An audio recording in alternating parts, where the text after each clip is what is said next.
Hello and welcome to Tartan Touchdown and Conversation With, our series of episodes telling the stories of the people within the world of American football. We have another fantastic guest lined up for this episode, and given we are recording at 9:30am in the UK, it might give you an indication of where in the world our guest is from. As always, if you enjoy listening and watching to us, please make sure you follow us on Instagram and subscribe to YouTube and all your major podcast platforms for all the content we have out already and coming up. Before I introduce our guest, joining me in the host chair today, Sarah. Sarah, how are you? I'm good. I haven't done the math yet, but I still think I'm ahead of Gavin podcast appearances. Yes, I think you are. I think I am. Gavin, so can do the maths as we speak. Yeah, he'll be like, which one is it again? But no, very excited today. Also, I can't believe how warm it is in the UK, which is ironic given who we're talking to. But it's really warm right now here. It's our guest's winter though, but it's probably still hotter than our summer. Yeah, well, let's be serious. Yeah, it'll be hotter than it is here, even if it's in the midst of a thunderstorm, but fine.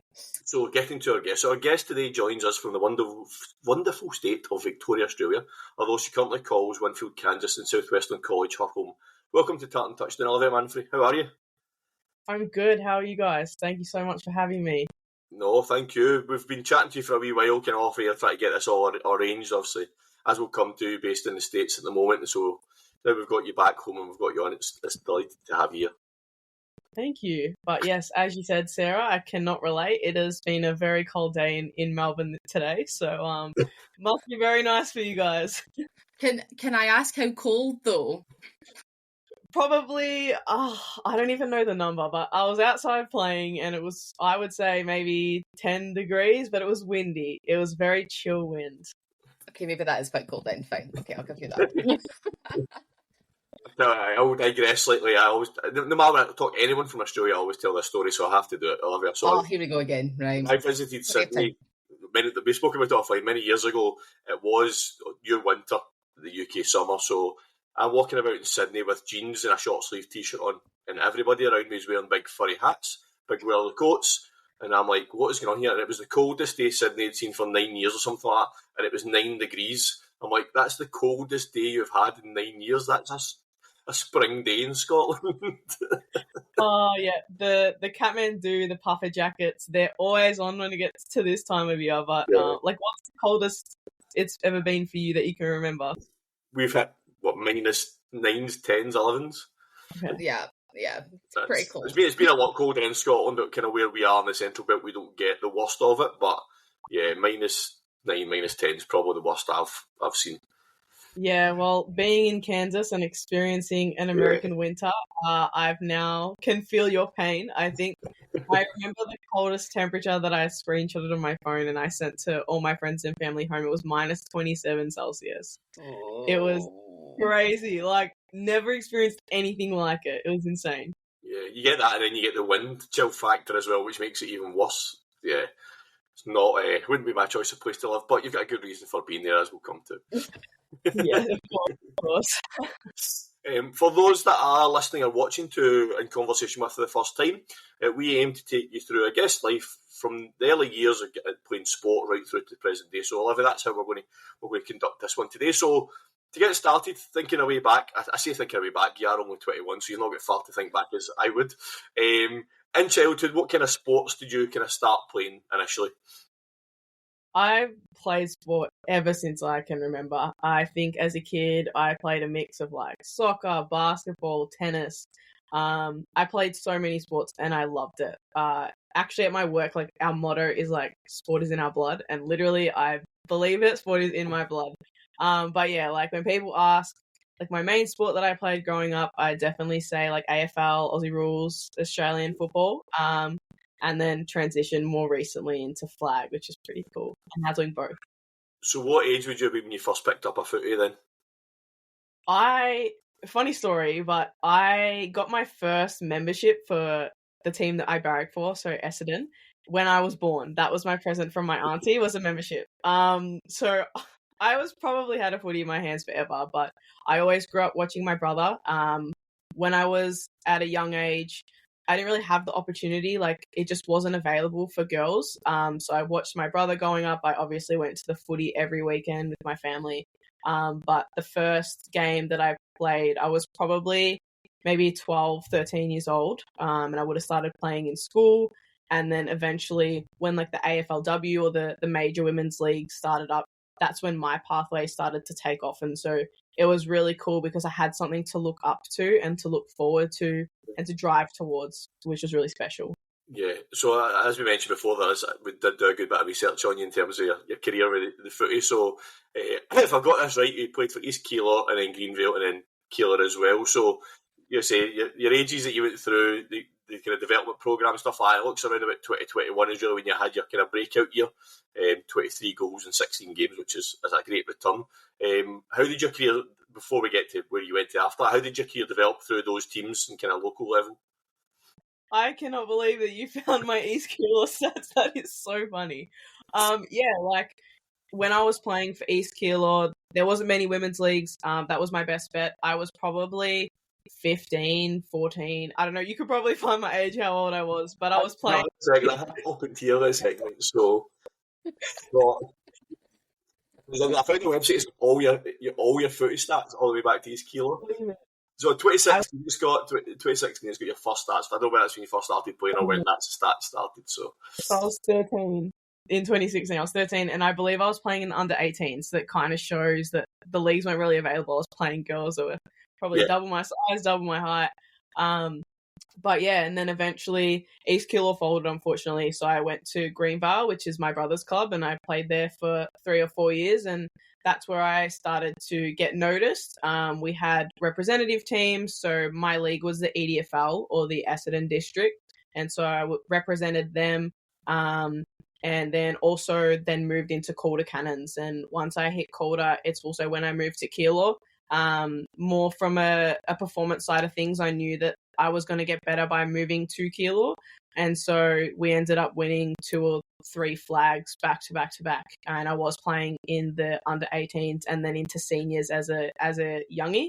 But yeah, eventually moved on to Calder. Had, I think, 4 seasons at Calder. My last 2 were probably my best 2.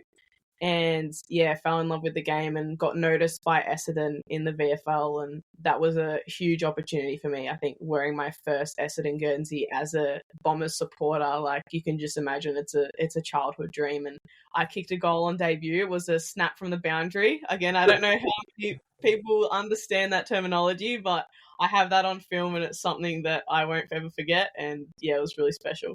Yeah, so when you obviously as you get noticed playing for Keilor, how does the process work in terms of Essendon? Do they scout you at the games and come and speak to you? How does the process move forward in terms of being scouted by Essendon? Yeah, so they would have probably noticed me more through Coates League. So what was it at the time? NAB League. They've changed the name a couple of times. So it's Coates League now, but back in the time was NAB League. They would come to our games. You'd obviously get scouted, but every NAB League team has affiliation with the club. So being in Calder, our affiliation was Bombers. And so I got invited to train for a year. So probably my first year, once Calder had finished, I was able to train with them, and that's how I started to get recognised, and then got signed the following year. And I was playing both Calder as a top ager, and I got a couple games with Bombers that year as well. Yeah, I mean, I've looked at some of your stats are ridiculous playing that sport. No wonder you get noticed, to be fair. You mentioned there, we mentioned before you came on, you were a Bombers fan. You're a young member since you were born. Like, you touched on it slightly there, but getting to play for your team, how amazing was that? It was unreal. My mum and my brother, and even my grandpa, I never got to meet my grandpa, but when he came from Italy, he moved to Essendon, and it was right outside of Windy Hill. And so he would go and watch all the games, and then that flowed down through my mum. My mum went to all the games, and then that flew down to me and my brother. And so we would always go watch the footy, and being able to put that Guernsey on for the first time, it was such a special moment. And I think not even just for me, but also my family, because they get to see like their own wearing the Guernsey that they support. So it's so, so special. And I'm super grateful for the club because they've even had me back this year. I'm sure we'll get into it later into the interview, but hopefully, maybe, fingers crossed. I know I have to work my way out there, but they've given me another opportunity to potentially put that jersey on too. So super special.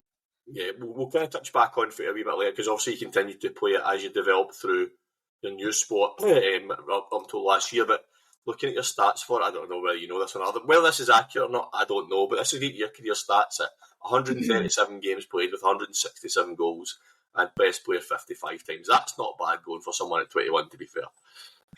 Where are you getting these stats? I'll send you a link afterwards. There's a website. It's got all. It's not obviously not just yours, obviously, but it's got player profiles. You basically when it gives you all your career stats. Whether they're accurate or not, I don't know. But I'm going to run with it because that's pretty cool. Thank you. Is that Player HQ? Yeah. There we go. Okay, wow. I didn't know I played that many games. That is so cool. I'm very proud of my goals record, though. I like that I have more goals than games that I've played. Excellent. Let's we digress slightly there.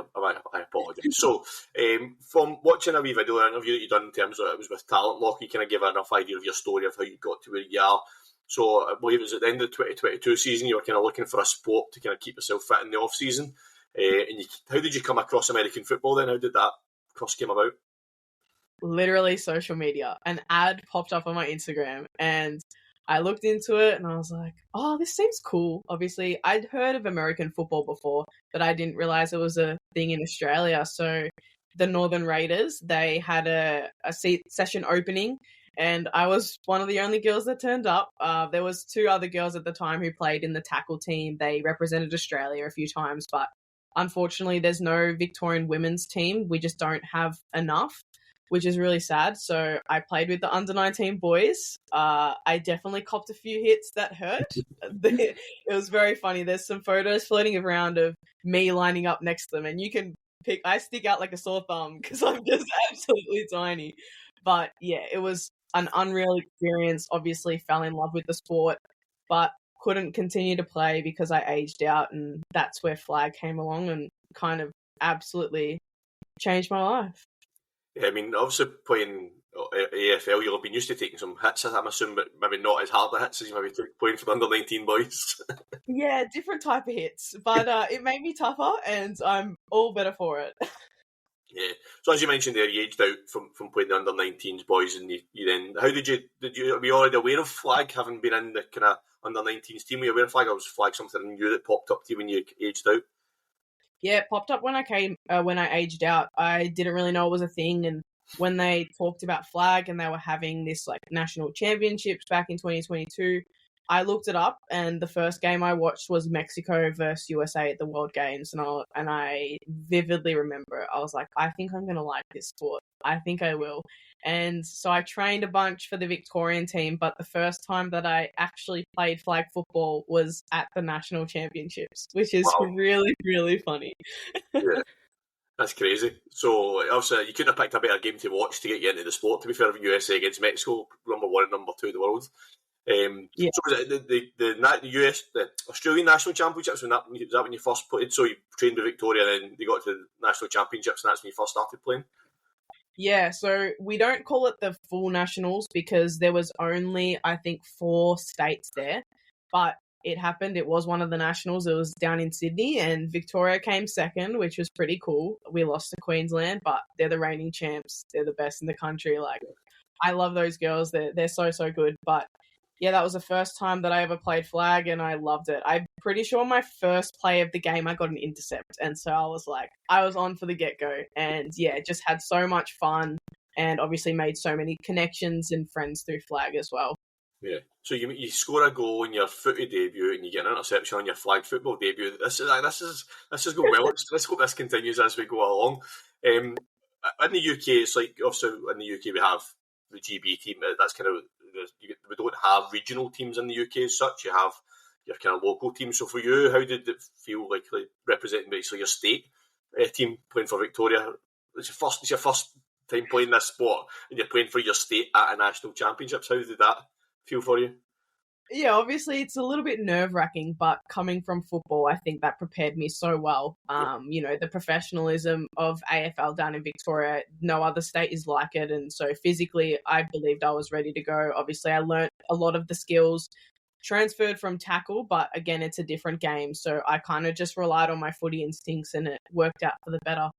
Yeah, excellent.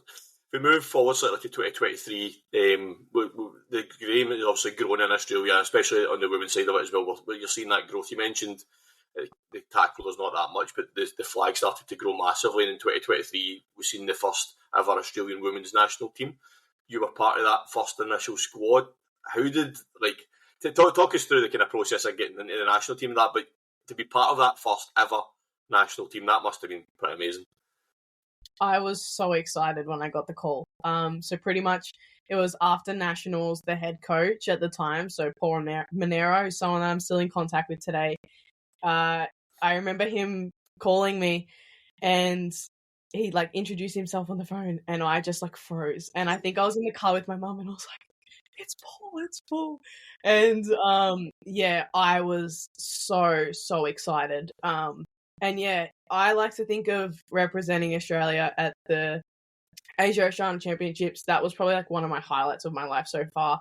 And, there's so much film from it. We had a photographer come down too. And so you see all the little highlight reels, but it's something that I go back on and I look today. And the girls, I think the team that we had was so special. And I'm still friends with a lot of them.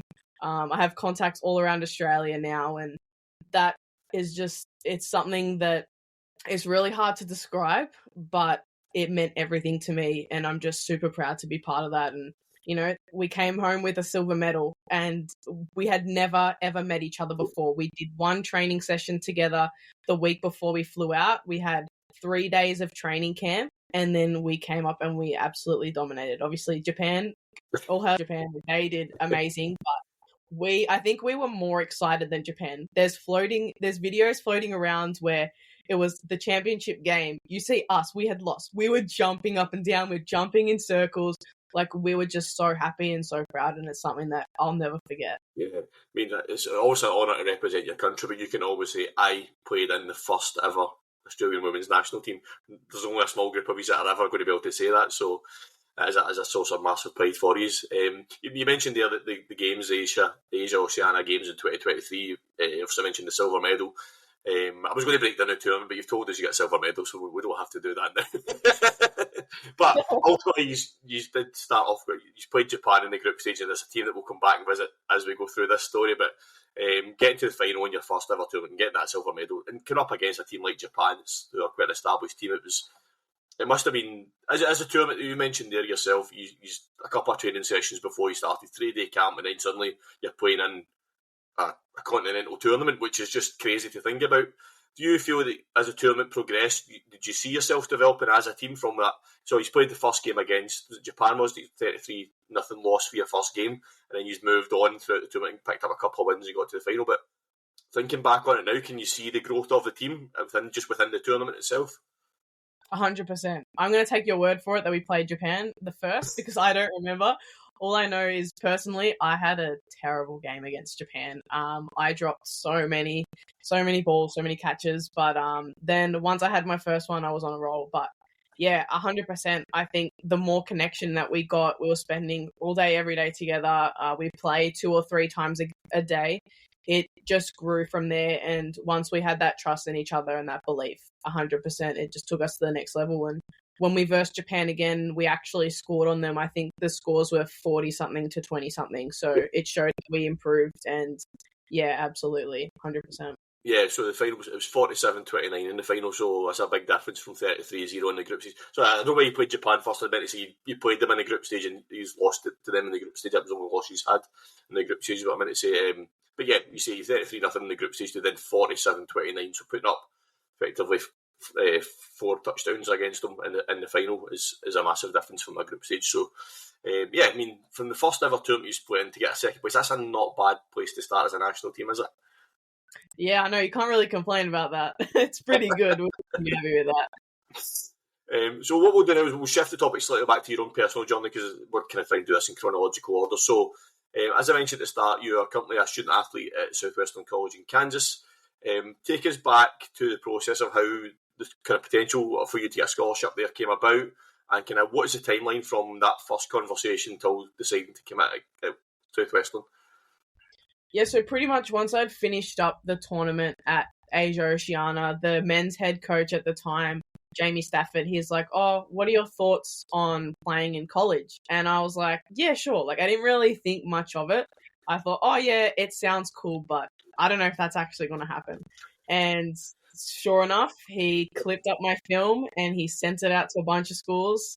He emailed so many schools, and we had a fair few reach back. I got a couple offers, but it wasn't until I think maybe May that I actually signed officially. And so it was a really long process. Scholarships are really hard to find, especially with flag being an emerging sport. So I went through an additional scholarship process with Southwestern. So it was a transfer scholarship. So I did uni here and I essentially applied for this transfer scholarship. I had to undergo a bunch of interviews. I had to do a written essay, a Times written essay, and it was only awarded to one person. And so I was lucky enough to get that. And once I had got that, the money, essentially, it was a no-brainer because they'd covered my scholarship. So yeah, that's kind of why I chose Southwestern, and obviously very grateful for that opportunity. And the staff are lovely. You know, I have such a good relationship with the teachers over there. And in the admissions, even my professors, it's quite a small school and it's very different from college life here. But yeah, it's been an amazing experience. Yeah. So obviously, you just mentioned that it's May 2024. You've committed to go in there, and I think they announced it in the July that you committed. So it's a long time before the start of the regular season. It's almost a year before you're actually playing your first game. So there's a lot still to happen in your career before you even got to Kansas. So as I said before we started this, for someone so young, you have done so much already, and we've how long been talking about this, and we're only at 2024. So what we'll talk about now is something that happens slightly later on, but it kind of falls into this at the moment. So part of you accepting the scholarship to go to the US was a massive change in your life, but it did mean you have to give up playing footy with the Bombers at the time. How hard was that to walk away from a sport, a team that you've loved since childhood? It's probably one of the hardest decisions that I've had to make. You know, going over to America was so unknown. Like, I had no idea what I was getting myself into. I had all this security with football. I'd played there for 3 years. I'd come off a really, really good season. I actually got leading goal kicker that season. And so part of me was like, oh, like, what if this doesn't work out? Like, you've just done so well. And you know, I'm obviously going to have those thoughts. It's still something that I come back to today. Like, what if I'd stayed and, you know, I could have had potentially progression in AFL, but I think flag just lit this fire in my belly that I can't really describe. And while my heart is still pulled in both directions, you know, people ask what I love more, and I can't answer that question, but I think flag just had a little bit of a pull, more of a pull. And I thought, well, it's not available in Australia, especially in Victoria. There's not really places for me to train. We don't have a team. And so moving to the US was the best option if I was to pursue flag. And yeah, I'm glad that I did. I had an unreal experience. I came off my first season pretty well, which is what I was happy with. But yeah, it was really, really scary and it was sad. But thankfully, I never really had to give it up in the end. Back playing now. So yeah, I signed with the Bombers essentially as soon as I got home. I think I got back home on a Monday, and the next day, I was at training and I was ready to go. So that's how you know I was so excited to come back. And I love playing two sports now. I think you get off the back of a season and you're absolutely exhausted. Like, I know me, I've done everything possible that I can. And sometimes you're like, oh, I just need a break. But I think playing two sports, my mind's able to kind of not switch off flag, but it's like, okay, I'm now able to have this mental break off from flag and I can focus on footy. And I found that it's probably been the best transition that I've had since. So it's been really good. Excellent. We'll come back and talk more about that as we get further down then. So we're still in 2024. You've played for Australia at the Continental Championships. It's now the 2024 World Championships. So you've represented your country at a Continental Championship. You're then called up to play at a World Championships. How describe that to us? How does that feel? Again, it's such a surreal moment. Like, not many people get to say that they've ever represented their country before. And so to have another go at it, again, I was absolutely ecstatic. I actually flew to Finland from America. So I had moved all my stuff to America, and a week later I was back out in Finland, and I missed the first kind of week of school. But yeah, I think a lot of the Australian team was pretty disappointed with how Finland went. I think we ended up 2-6, 2 wins, 6 losses. And so personally, while I think that I had a really good tournament and I think that I've really developed and progressed from Malaysia, it just left this kind of really unsatisfying feeling because we went from being 10th in the world to being, I think, we ended up finishing 16th that tournament. And so it was pretty disheartening, but again, having that experience to play against the best teams in the world, we represented USA. I can say that I scored a touchdown against the USA in the first play of the game. It's pretty special. And yeah, just every opportunity, every moment that I get to put on the Australian jersey is something that I'll always remember, always be grateful for, and just pour my heart into doing the best that I can for my country. Sarah, have you shared my notes with Olivia? Because every time No.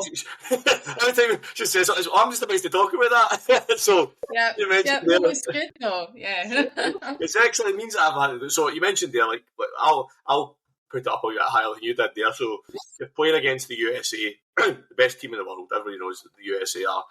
You line up, first snap of the game. Casey takes a snap, and you bomb it down the sideline, leaving all the DBs in your wake. And that first touchdown. So you've the first touchdown of the game. Australia are leading the USA at a World Championship, and you've scored that touchdown. I've seen the video and I've seen your celebration. That must have meant a lot to you.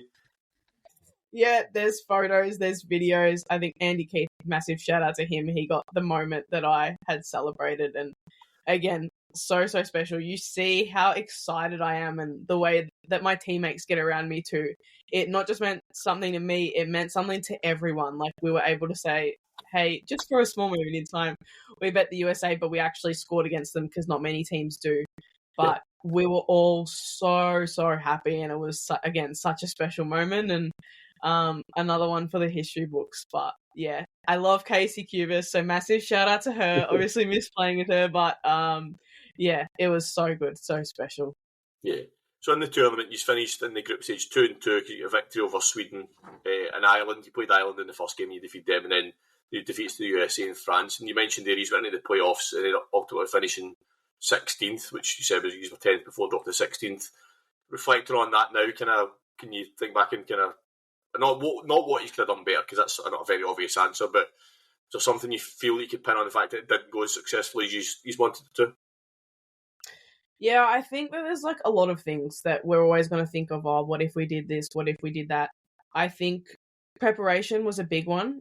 We only had 3 camps, but there was a lot of change between those camps of the types of things we were doing. We changed our playbook, and so our final camp before flying out was when we finalized the new playbook, and I think that was so important. But had we had kind of a little more time to kind of nail that playbook a little bit more, I think that would have helped. But, also it was the first World Championships that we've ever been a part of. And so we've actually got a baseline now. So as much as it was hard to come away from, I think that we've kind of experienced that. We know what to expect a little bit from these countries, and we're going to make sure that we do our best to make sure that we actually can compete. And yeah, we don't want to be 2-6 ever again. So massive learning opportunity too. And unfortunately, you came up against Japan in one of those games again. They just seem to be your old foes, don't they? They just seem to be the team that you just can't. But to be fair to Japan, I watched Japan at those Worlds. They are such an emerging team in this sport. Some of the plays that they came up with just out of this world. They are a team to watch over the next few years, definitely, Japan. Yeah, and their quarterback actually plays for another school in Kansas. So, yeah, she's won. And every time I've played her, we've lost. And so when I see her, I get some nightmares. But, yeah, she's an amazing QB, and Japan keep doing so well. So definitely a team to watch. But Asia Oceania's coming up in a couple months, and hopefully I can be on that team. But absolutely, that's going to be the goal, to beat Japan for the first time. Yeah. Actually transitions us back to talking about Southwestern. There is something about the state, that area of Kansas, where there is a lot of women's flag football teams. There's a massive league there. We are going to be talking to, I'm not sure if you know or not, Tatiana dos Santos. So she's Panamanian. She plays for Ottawa. So we're going to be talking to her later this month as well. But there seems to be something within that area of the USA where women's flag football is really blossoming at the moment. Yeah, it's huge. And obviously you're getting to talk to Ottawa, but their coaches, kind of Liz and Kate, I'm pretty sure they started the league. And so that's probably why it's so big in Kansas. But yes, obviously you have the Kansas League, you have the Florida League, and I think recently, a couple of days ago, just got announced that there's going to be another NAIA league that is centered in Arizona and California. So that'll be another bunch of schools that are coming in. But it keeps growing, and it's just going to get better and better. Yeah, it's good that you mentioned it yourself. There wasn't a lot of scholarships for flag football generally across the board, never mind in women's sport. So it's great to see that it's been taken as seriously as an actual sport now, that people are getting scholarships for it, because it's the only way the sport is going to progress if they start doing that. 100%. And especially for international students, it's so hard. You know, we have to pay up front, you have to think of exchange rates. And so having another kind of source with the transfer scholarship at Southwestern, that was so important. And if more schools are able to offer that, it's only going to help kind of make these leagues grow and get the best players possible to just make it a competitive league for everyone, which is just going to benefit the sport and obviously for future kind of girls coming through. Yeah. You say future girls coming through. You are young enough to be those future girls coming through. Yeah, that's true. And you mentioned just a minute ago, you obviously got to the USA now. You were back out to Finland for the World, so I'm assuming back for the World you moved back to Australia. So with the Aussie way of life being so relaxed, I love it. I'd love to move to Australia. It suits my personality down to the ground. But how did you initially settle into life in the US when you kind of got there permanently? Yeah, so I actually flew from Finland back to the US, and I was straight into classes. I had missed the first week. The first semester, I think I found it a little bit challenging in terms of kind of being away from home, adapting to a new life.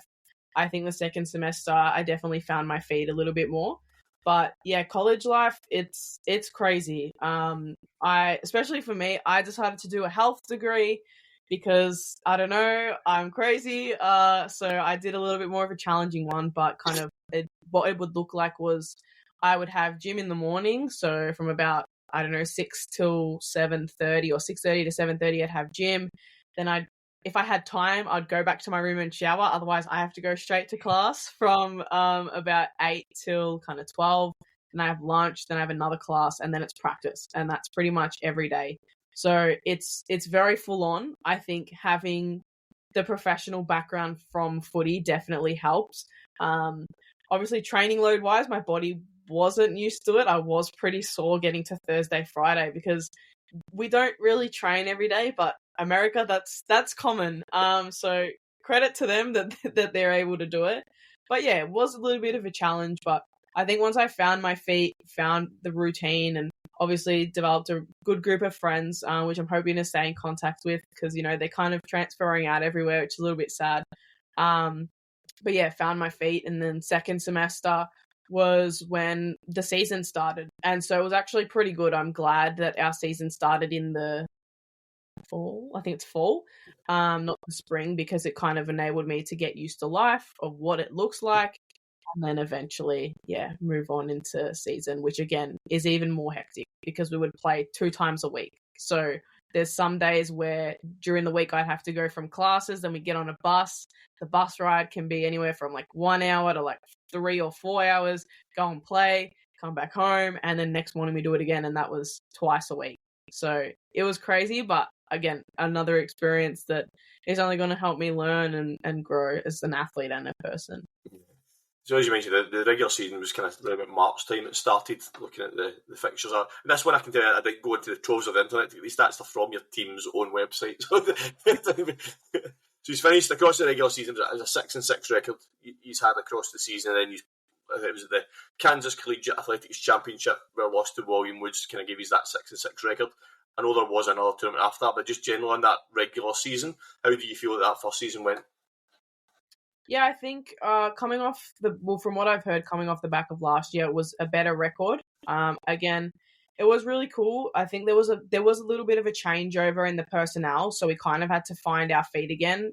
New quarterback, which is always a little bit challenging, but yeah, it was a really good experience. I think by the end of the season, we had really started to gel and kind of play our brand of football. The KCAC Championships was, again, really cool. Another opportunity to kind of verse the other teams. And yeah, I think we still have a lot of development. I'm not sure what next year is going to look like for me personally and for the team, but it was an unreal opportunity and experience, and I think no matter what happens, the team will build from there. Yeah. Something that we're not used to, especially in Europe anyway, in the world of flag football, is punting. Talk us through how punting works in flag football, because it's not something that is very alien to us. Yeah, it's alien to you guys. When I heard there was punting, I was ecstatic because I was like, I can do this. This is what I do on a daily. But yeah, so the college game is slightly different to IFAF rules. So it's a bigger field. It's first and 20. And it's essentially almost the same length as a normal football field. I think it might be 20 yards shorter. Again, it's wider. There's 7 players on the field. The QB can run. We can pitch. The block we can block. The rusher is on the 1 yard line. There are quite a few differences, but obviously it's still the same game. And then with punting, so on 4th down, if your team is too far to kind of make a first and you don't want to have the other team start where you finished, you'd punt the ball. And so I was the punter. And yeah, again, I was used to it. I said to my coach, I was like, this is what I do. Let me show you what I can do. And yeah, I was really, I loved it. I absolutely loved it. And finished off the season with, I was the first team all conference for punting. So I was pretty happy with that. So look again, if these stats are correct, I'm assuming they are because they're from the team's website. You finished the season with 56 receptions for 708 yards and 9 touchdowns, 10 interceptions on defence, over 1,200 punting yards. Travis Hunter, step aside, we've now got a 3-way player. Yeah, I know, can you believe it? No, don't say he can take that. But yeah, again, it's super cool. I think one thing that I was really grateful for was the opportunity to play multiple sides of the ball. You know, when you look forward in time to the Olympics, they're only looking at 10 players, and so being able to be versatile and play both sides of the field is something that I was really excited to develop. You know, as you said, I finished off with more interceptions than touchdowns. And so that did hurt the ego a little bit because I love playing offense. Offense, you know, I think that's always going to be my number one position. But yeah, it was a really good opportunity to play defense. And Yeah, as you mentioned about punting, it seems to be. I'm not sure why they chose you to be the punter. I can't see the link, but to be fair, but you've seen it more within the NFL now. The Aussie punters, they're starting to become, the technique they're using now is becoming more and more common.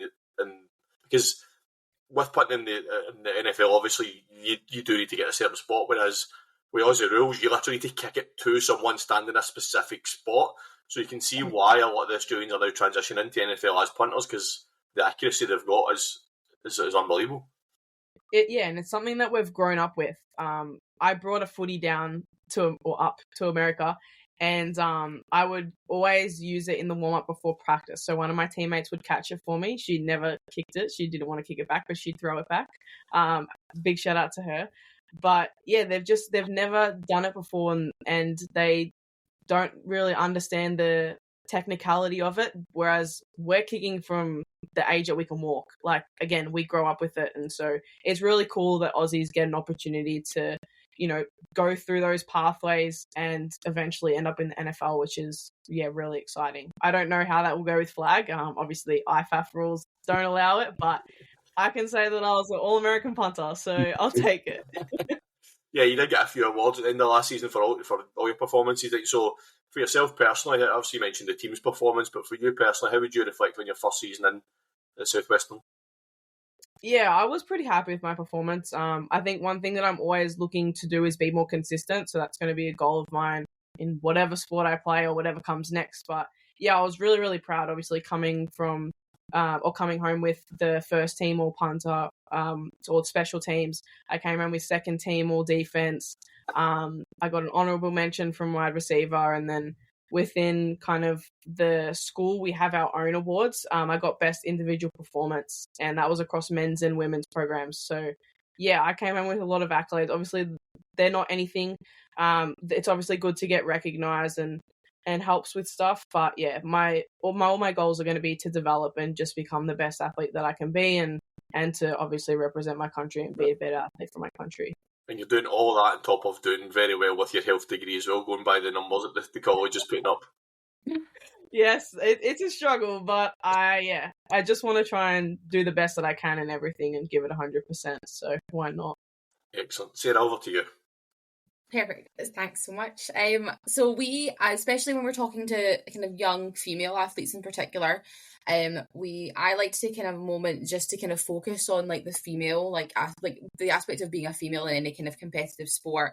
It's a recurring issue that seems to come up quite often, and especially now as we're looking a bit more into injuries and how we can impact that depending on where we are in our cycle. So let's just start with kind of your experience as a female athlete. So when it comes to your training and like kind of game days, do you notice kind of any patterns or shifts in your performance like across like a typical month for you?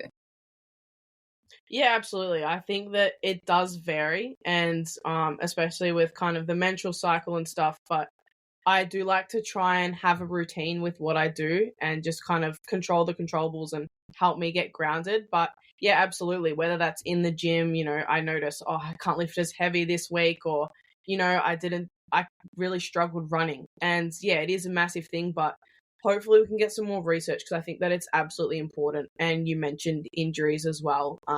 We are more likely to get injured, and it is sad, and we just hope that we can help prevent that in the future, and that's only going to come with research that's focused on us in sport. Dan, it's so funny. See, when you were like, does she have the notes? I don't know how she's done this, but she's literally just like picked up everything. Like, I'm just like, oh my gosh. I'm like, here we go. So yeah, you mentioned they're obviously kind of more about like how like tuning in and like kind of changing up what you're kind of doing. So is there anything in particular you found that's like helped you? So do you tend to like know yourself, okay, well I need to slightly lift heavier like this week, but I still want to try and like move my body? Is there anything else you do to maybe stop, like, so for example, while I'm not like an athlete, I still like weight train, but I'll tend to do like maybe more of a yoga on like a week that I'm like menstruating because it's not as like intense. So just if there's anything that's like you found helped you out with that. It's actually so good because I don't really change my routine. I do notice my performance, but I try and again keep it the same. I think I don't know if I'm going to jump ahead here, but an injury side of things, I think that my preparation is super important. Doesn't matter what kind of game I'm playing, whether that's for local, whether it's for VFL, whether it's for flag, you're going to see me do the same activation, same warm up on my own before I join the team, because I think that it's super, super important. So yeah. Yeah, just like obviously like tuning into yourself, because obviously what might work for your teammate and then the teammate after that is different from how it works for you, because it impacts everybody like so much differently. And I think that's the difficulty I'm finding with researching and talking about it, is a lot of people just think it's a one size fits all, and that's not true, because we don't all have the same 28-day cycle. I sometimes sit on a 50-day cycle, which sucks. But and then I know people who have 20-day cycles. So I think it's really important when you say about it's all about tuning into yourself and realizing and kind of noticing the patterns. Do you find that it's like an open conversation for like these topics within the team and like coaching, or is it something that's still a bit of a taboo, under the radar topic? Within like footy, I think it's pretty open. Like we're pretty open with each other about it, and obviously at Bombers, having kind of that high performance environment, we do our wellness, and one of the last things in wellness is what stage of the cycle we're on, and so it kind of gives our high performance director an indication kind of where we're at. So I think we've done a really good job to keep those conversations open, and again, like you said, it's so different for everyone, but at the end of the day, it's just acknowledging kind of, okay, maybe I can't get a PB every week, but it's just being okay with that, and it's okay to have an off day. But yeah, just not to kind of be confronted by it. And then while we're talking about this, another thing that the AFL did, which I think is amazing, is that they banned white shorts for women. So yes, and I think it's the best thing that they've done, because a lot of the time so many young girls would be so self-conscious about wearing white, and in America I had to wear white shorts and I absolutely hated it. We had an all-white uniform And I myself got so self-conscious about it, but the AFL did an amazing job with it, and I think it's only going to help participation in sport too, because you look at some surveys and that is part of it. And while people might not think, oh, it's just white shorts, it does, because we do get self-conscious about it. So yeah.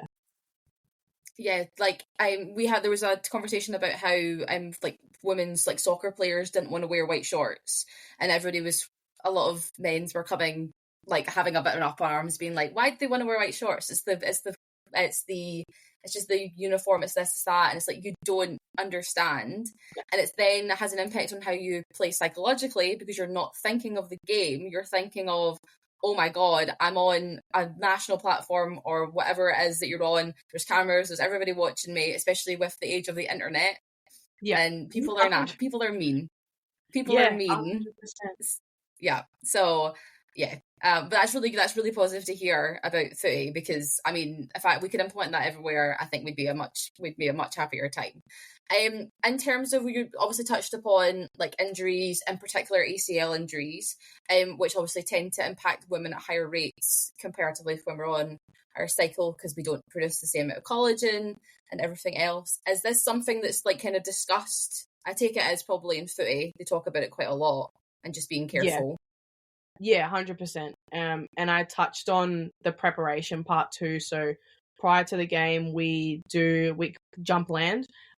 So every game, it doesn't matter whether I was playing flag in America, whether I'm playing Bombers here, I would do my jump land stuff. Like even today when I played, I'm the only one out there, but you'll see me doing my jump land and making sure that I feel like that my body's right. Because again, we don't want to put ourselves at risk of those injuries. And so having that preparation, starting in the gym and then on game day before every training, it's so important. And I wish that I could bring some of my teammates along with me with that, because in America, it wasn't really that common. Like I would do my warm-up routine and my teammates would see me do it, but I just don't think that the knowledge about it was around. So it's so important. And I think that the more teams that get involved and start to kind of understand the things that we need to be doing, it's only going to help, A, for participation, 2, for longevity for athletes too, because no one wants to be on the sidelines, especially with kind of those serious injuries. Yeah, there's a wee question for Olivia. I'm not going to pretend that I know the biological side of all this, but it's more of a practical question. So you obviously mentioned that foot has made massive strides in dealing with these things in terms of the shot. Such a simple thing to do, but it makes a massive impact. Going back to Southwestern, obviously you mentioned the all-white uniform. Is it something that you've raised with them in terms of the concerns? And is there any kind of conversations about them changing, or has it been flatly, no, that's the way it is? Kind of how they deal with it over in the US? Yeah, it is something that I brought up with my coach. But that was the uniform at the end of the day. And in America, a lot of teams wore the all white, so I think that uniform is just pretty common over there. But I did not feel comfortable wearing white. Every time I had to hear we were playing away or wearing white, I was like, oh no. And I'd always like get my teammates to just check and make sure, because I felt it was at the back of my mind. And if that's what I'm thinking about instead of the game, like it's not going to help my performance. It's not going to help my team's performance. So hopefully teams can start to recognize just the little things. Like it's so small, but it's going to have such a big impact. Yeah. So I'm not sure what that'll look like in the future for whether that's my school or other schools, but I think it is important to discuss these things, because it's just going to make us more comfortable as athletes, and that's only going to help benefit the game.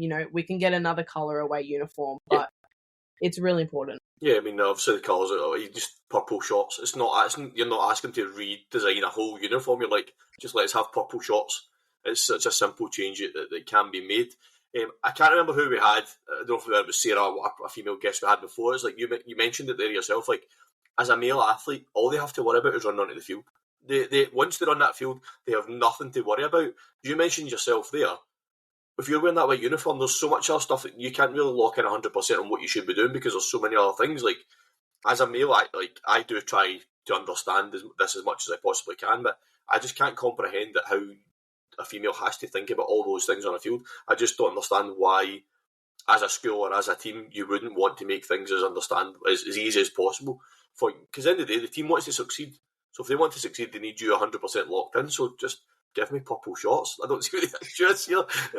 And I know I might be trivialising that there, and I don't mean to be like that, but to me, look at it from the outside as I mean, like, it's a simple change that if you go to your team and say, as a group, say, like, we can't have white shorts, can we go to work? Because it actually happened in the Women's Premier League in England recently. And it was the Aston Villa team wanted to, and they were like, we won't wear white shorts.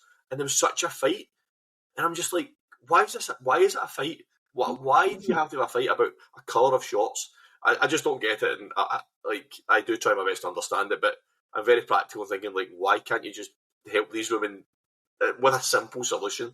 Sorry, I'm going on my soapbox here. You're okay. The wife will be very happy that I'm coming across a bit of a feminist here, to be fair.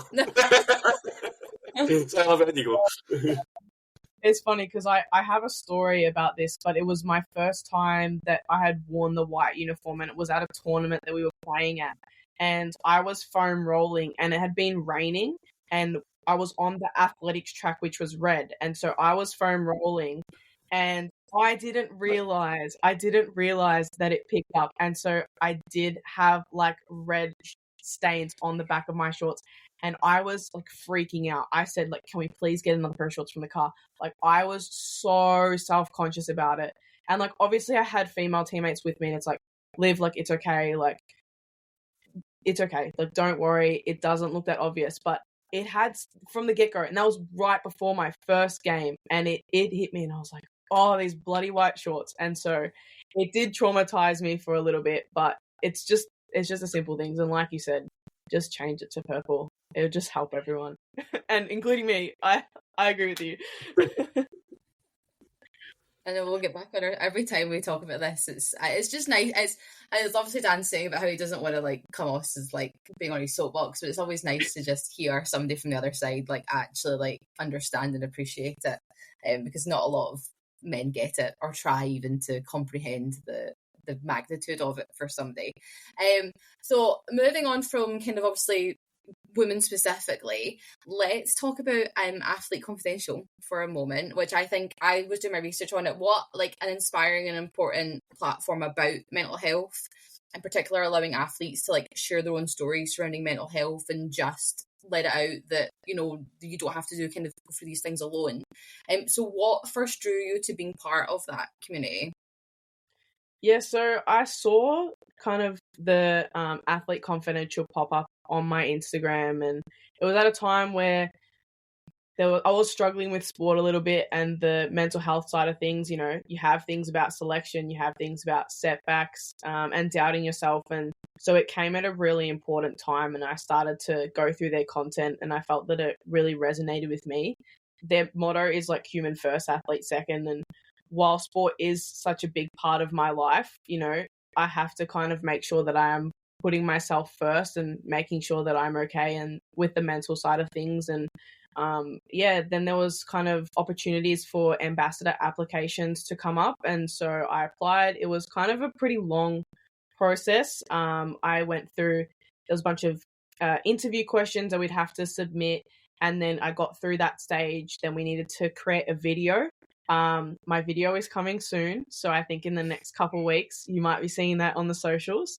But yeah, we submitted the video and then they cut it down again. I think they had kind of close to 300 applicants and they ended up selecting 20. So again, something that I'm super proud to be a part of.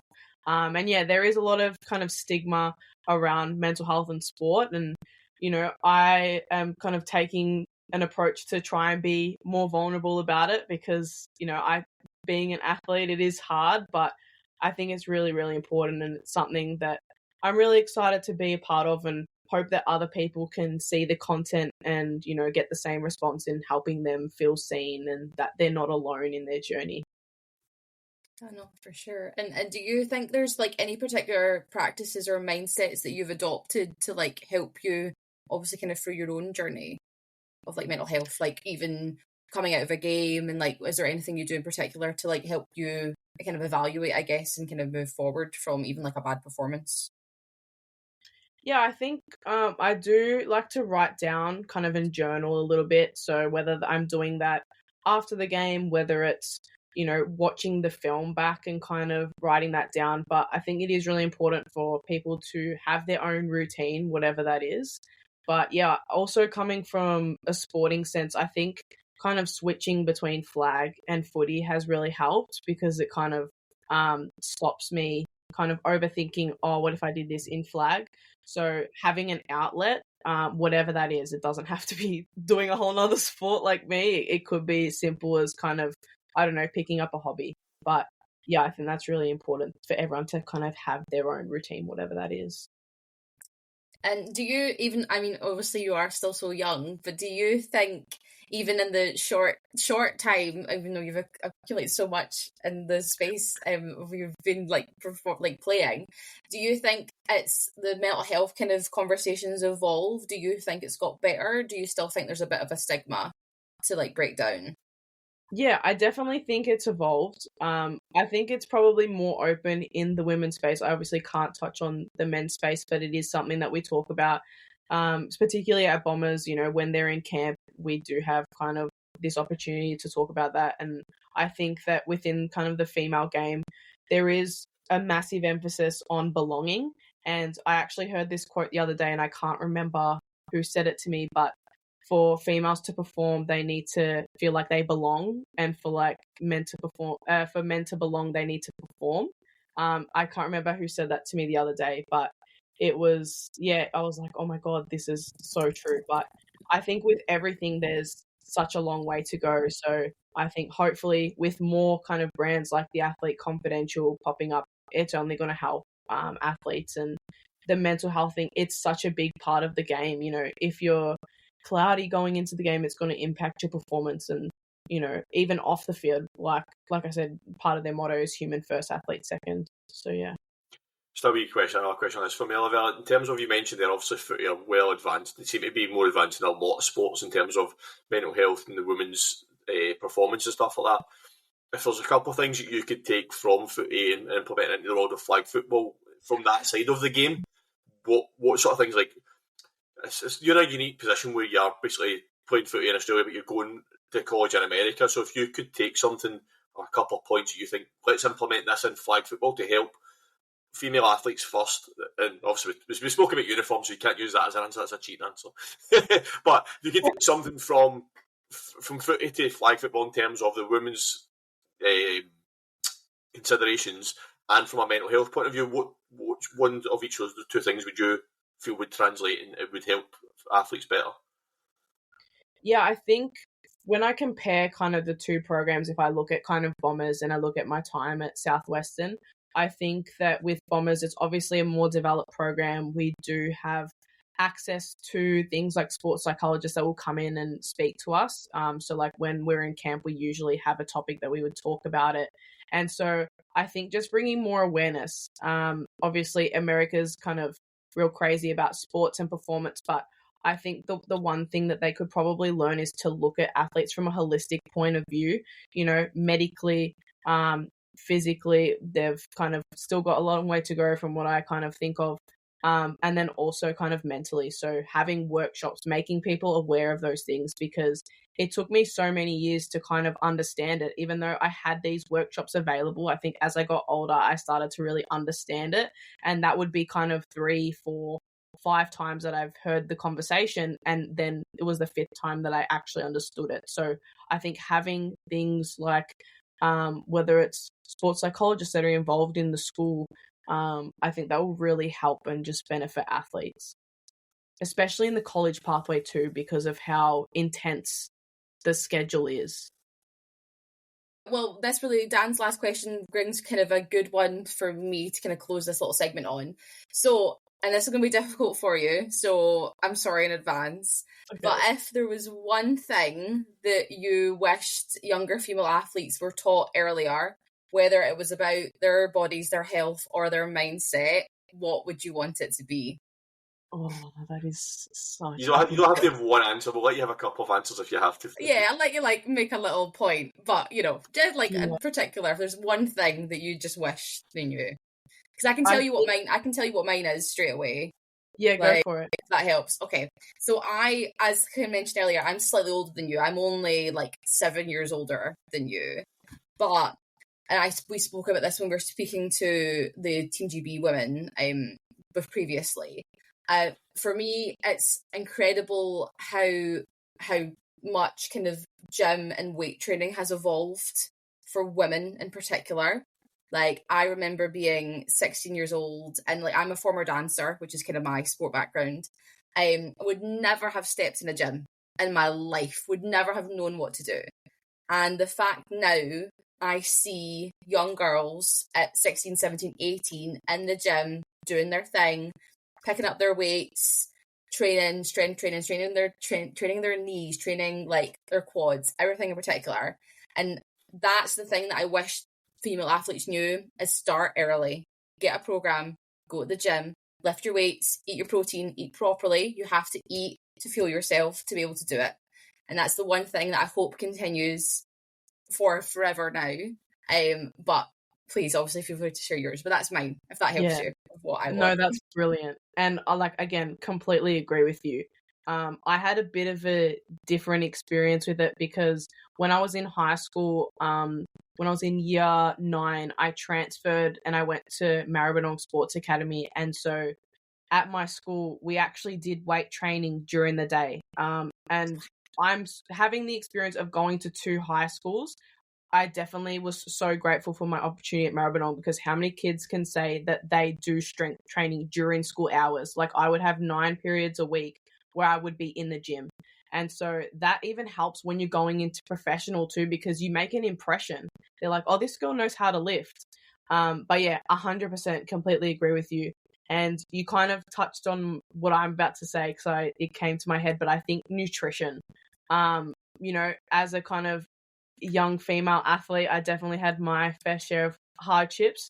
But again, it is so important making sure that you're fueling yourself, because when you're under fueling, you put yourself at risk of injury, stress, fractures, they take you out of the game. And so having nutrition and knowing, especially for female athletes, we're all so different and our body requires different things, and we come in all different shapes and sizes. And yeah, I think nutrition is so important. There's obviously heaps of other things, but having access to nutritionist, dietitian, them coming and speaking to you about what you should be eating, I think that's really, really important.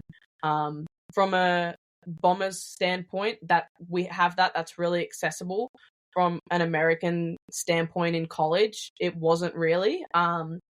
It was cool though, because one of the senior girls was doing a thesis, and her thesis was on like the female triad. And I had already learnt this stuff, but that was kind of the first time that it was being introduced into the school. And so like while I had all this prior knowledge, it was so new. But again, it's so important when you're talking things about reds, it all impacts. And so I'd say nutrition. It's phenomenal. Yeah, I mean, like, as a almost 40-year-old male, I wish I had learned more about nutrition when I was younger, to be fair, as well. Well, that's even what I mean, because I would have left high school when I was in 2012. So that's when I turned 18. I turned 18 in 2012, and totally. Like, I would never, even when I trained in musical theatre. That's my undergrad degree, and we never ever were told to go to the gym. It was always don't bulk up, because then you become too bulky, and then you're too big, and then you're this, obviously, for like a dance perspective. And it's so amazing, because now I dance only for fun now, which is really, obviously, because it was quite damaging going to like a performing arts school, as you can probably imagine. But I now, when I go to these classes, there are girls there who have just finished their training, and they are being told to go in the gym, and it's so nice. Obviously, I didn't have the best experience, but it's so amazing to see young women now getting that experience. Even guys, because even the boys that used to come and do dance, again, they would be told don't lift weights, but how are they going on a ship and lifting a girl above their head if they can't bench? Like, I don't understand. So yeah, it's really good. It's wonderful to see. Go back to when I was at high school many years ago. I think I actually probably left high school before you even born, Olivia. That's how I think we're kind of at here. This is how bad it is. Thinking back even then, like, so we're talking where am I? About 21 years ago, roughly 21 years ago.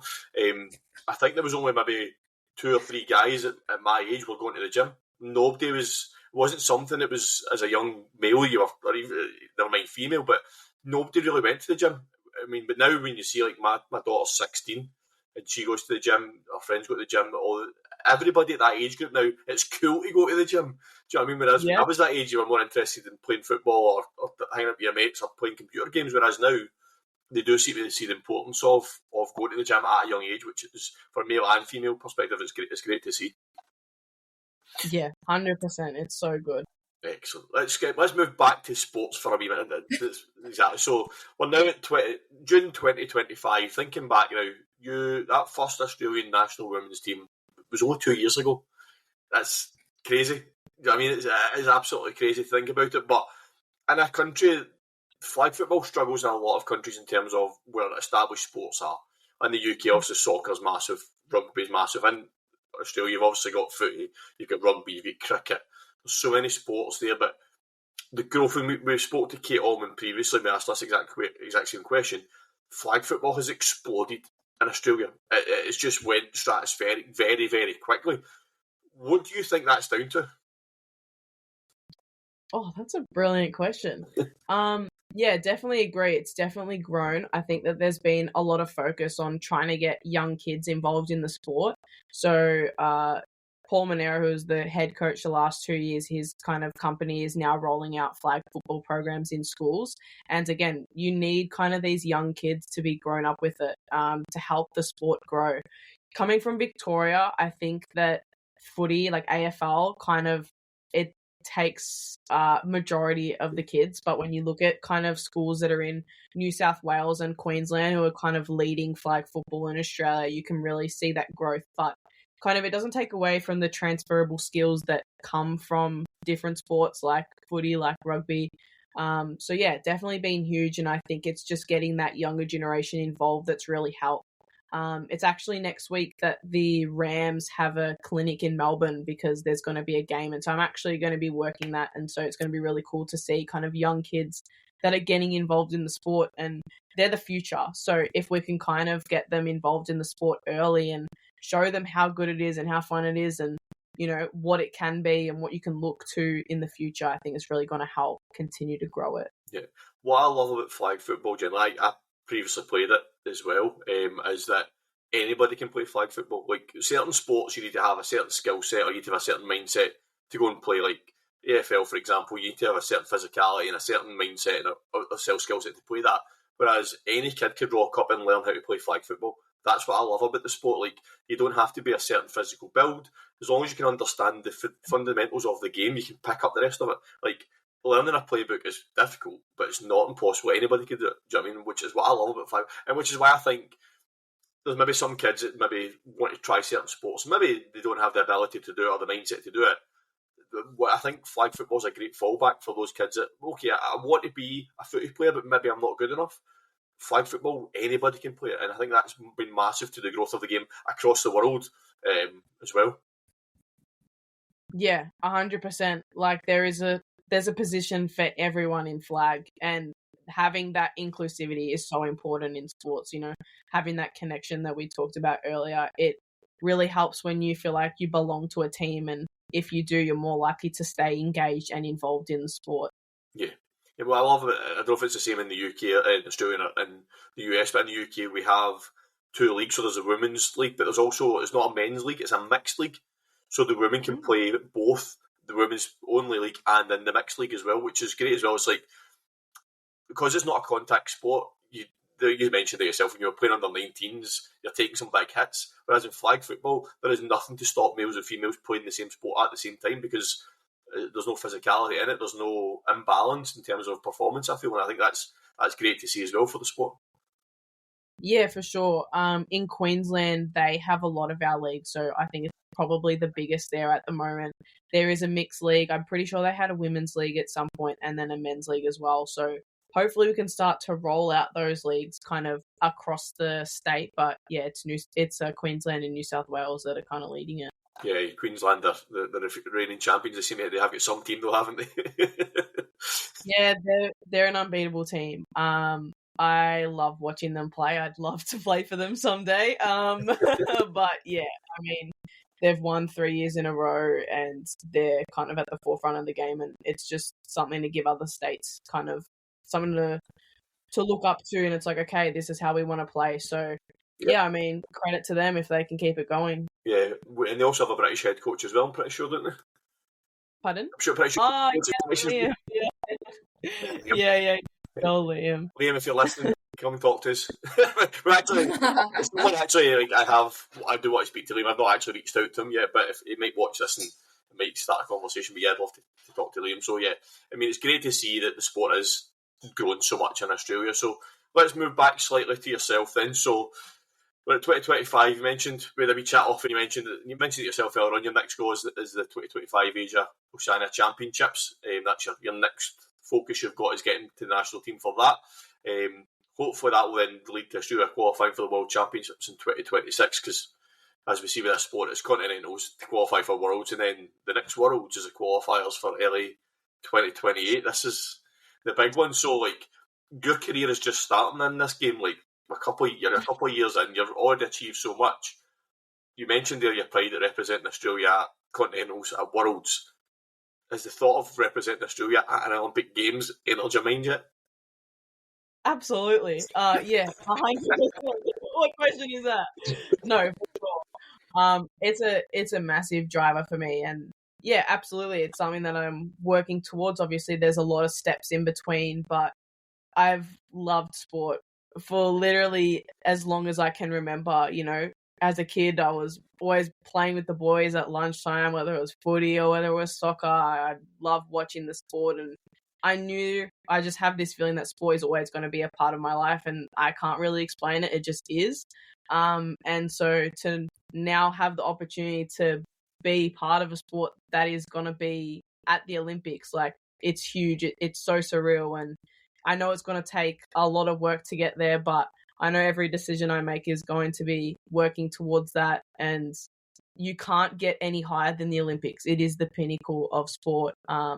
And so, yeah, it's also kind of what it represents. So kind of representing Australia, you know, representing women, giving young kids something to look up to. I know as a kid, I looked up to kind of so many different female athletes. I was in a generation where we had it. Some generations, unfortunately, didn't have it. You know, for me now, I look at the Matildas and I'm absolutely so inspired about how they've able to grow soccer and to what it is now. I went to one of their games actually when they were playing in Melbourne, and it's such an unreal environment. So to hopefully get to flag football, when you think about the potential for the impact that the Matildas have had, having us being flag football players and having that same impact, that's huge. And then you put the Olympics in there. Yeah, it's an absolute dream, and I really hope that I can make it a reality. We'll see. I'll try my best. Just a slight off-topic thing. I don't know if you might have seen this, I don't know if you've seen it, Sarah, but in Australia, the women's soccer team tends to be a bit more successful than the male team.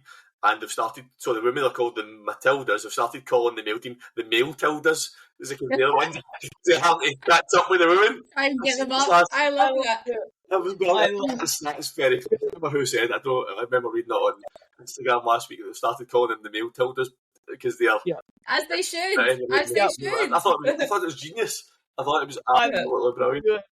Someone needs to give that guy a pay rise or woman a pay rise. Whoever came up with that policy, that's some intern somewhere was like, I know what we should do. Yeah, excellent. Moving back to kind of what's coming next for you, Olivia, you mentioned yourself there at your back playing flag game. Actually, I'm going to give Play HQ a bit of a shout out here. They've got your stats for today up already on the website. There you go. You can have a look. I did have a pretty good game today. You got best player. Did you get best player as well? Yeah, we did lose by 1 point though. It was a nail biter, and I did verse some of my Bombers teammates. So it was at my local club's Keilor. I think the score was like 35-36. Yeah, I did well, but unfortunately it wasn't enough to get points. So obviously you just mentioned there you're back with training with Essendon and you're playing at the local level at the moment. What does the next few months look like for you? Yeah, so just going to be training. it's funny that you said like what's next, because I'm not really sure. I have a couple big decisions to make, whether that's going back to the US, whether that's kind of staying here. I have a lot to weigh up. The sport's obviously picking up in Australia, and being so far away in college, it definitely makes that hard. You know, there's going to be two tournaments here in Australia, Capture the Flag and the Asia Pacific Championships. You obviously look at kind of the Asia Oceania Championships. There is so much happening, and being in the US, it is going to be really hard to fly up and back. So I don't know what I'm going to do yet, but kind of I know that I'm just going to keep training. I'm going to be doing both sports, flag, footy, but they both help each other, I think. But yeah, like you said, the next big goal is Asia Oceania Championships. I really want to make sure that I'm on that national side. But yeah, I think everything that I've been doing in the lead up, going to college, kind of showing that I can play both sides of the ball, training, it's only going to help build towards that. And then LA 2028 in the future. But yeah, I kind of just want to leave the sport in a better place than I found it, and especially for girls coming through. So yeah. Yeah. Sarah, do you want to get your LA 2028 plug in that you normally get in? Listen, so, you know, they have to have somebody represent to commentate from every single nation when they go to these things. So if Team GB women can make it, listen, I'm telling you, I'm free. I'll keep the diary open. You give me a phone. I'll be there. Yes. I'll be there in my commentary booth. Never commented a game of flag football in my life, but you know what? I'll learn. It's fine. That's okay. It's fine. You got plenty of time. You got another 2 years. I'll just lie on my CV. It's like I used to say I could ride a horse when I was an actor. I can't ride a horse. I would have learned though. I would have been there. I'll do it for this. That's so funny. Well, I've got someone. Sorry, you go.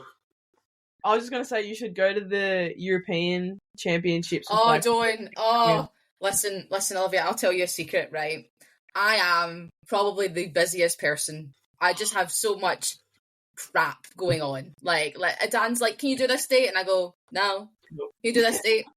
No. This one? No. So, you're lucky I'm here. You're actually lucky I'm here.